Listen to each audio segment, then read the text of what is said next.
할렐루야. 오늘도 예수님의 은혜가 여러분과 함께 하기를 간절히 바랍니다. 오늘 말씀은 요한복음 8장 10절에서 11절입니다.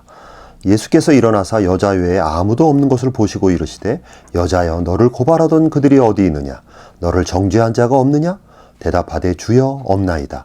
예수께서 이르시되 나도 너를 정죄하지 아니하노니 가서 다시는 죄를 범하지 말라 하시니라. 오늘 말씀은 가늠하다 현장에서 발각되어 잡혀온 여인이 예수님의 보호하시는 은혜로 인생의 절망에서 구원받는 내용입니다. 지난 시간 말씀 4절에 보면 선생이여 이 여자가 가늠하다가 현장에서 잡혔나이다. 즉 이 여자는 불륜의 현장에서 현행범으로 붙잡혀서 종교 지도자들에게 넘겨졌고 거기서 다시 군중들 앞으로 끌려나와 예수님 앞에 서게 된 것입니다. 우리는 이 여자가 어떤 유형의 간음죄를 지었는지 또 어떤 인생의 복잡한 상황 속에서 간음죄를 지었는지 자세하게 알지 못합니다. 보통의 간음죄는 남편이 있거나 약혼자가 있을 때 다른 남자와 관계를 맺으면 그것이 바로 간음죄에 해당됩니다. 그러므로 이 여자는 분명 결혼한 여자이든지 아니면 최소한 약혼을 한 여자입니다. 이미 결혼을 했거나 또는 약혼을 했다면 다른 남자와 관계를 맺는 행위는 절대로 있어서는 안 될 행위입니다. 그 속사정에 어떠하든지 간에 간음죄는 가정을 파괴하고 가정을 불 속으로 끌고 들어가는 심각한 죄입니다. 그래서 절대로 간음죄를 피해야 하는 것입니다. 그런데 이 여인은 가정을 파괴하는 심각한 간음죄를 짓다가 현장에서 발각된 것입니다.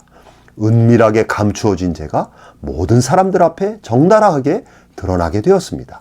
은밀하게 간음죄를 즐길 때는 육체의 쾌락이 있고 스릴이 있고 짜릿한 인생의 경험을 가져다 주었습니다.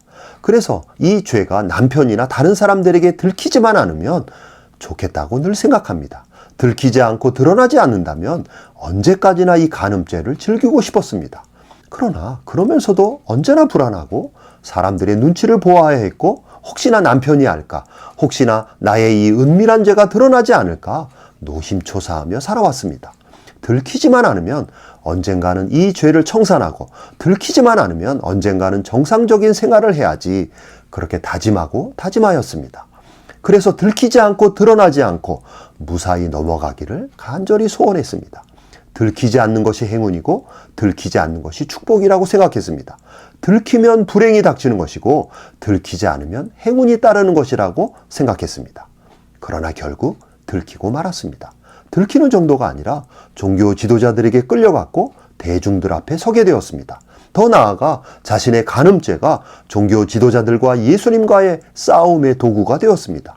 그러므로 자신의 간음죄가 온 마을의 뉴스거리가 되었고 이 여인의 간음죄를 어린아이부터 노인까지 모르는 사람이 없게 되었습니다. 이제 이 여인은 가장 치욕스럽고 가장 창피하고 더 이상 얼굴을 들 수 없는 신세가 된 것입니다.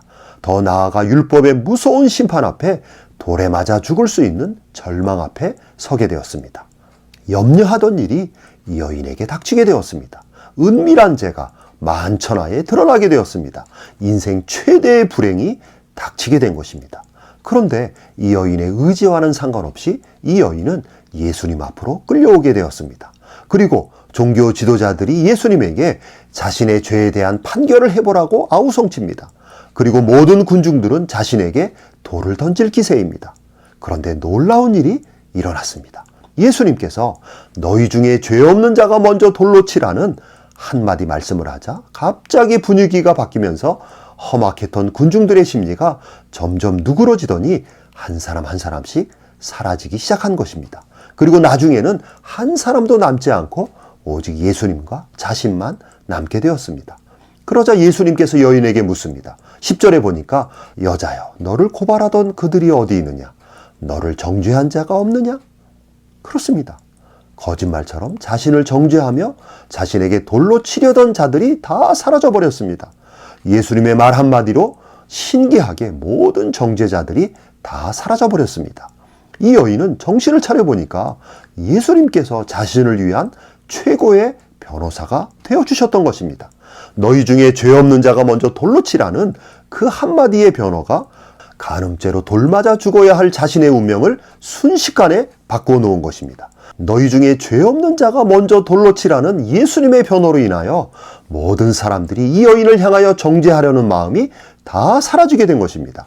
너희 중에 죄 없는 자가 먼저 돌로 치라는 그 예수님의 변호로 인하여 모든 자들이 하나님 앞에서 영적인 간음자이며 저 여자나 정죄하려는 자신들이나 별로 차이가 없는 똑같은 죄인이라는 것을 깨닫게 만드셨습니다. 즉 예수님께서 간음한 여자를 정죄하려고 모인 그 모든 자들의 죄성을 스스로 보게 하심으로 예수님께서 거기 모인 모든 자들이 더 이상 여자를 정죄하고자 하는 그 마음과 생각을 다 걷어가 주신 것입니다.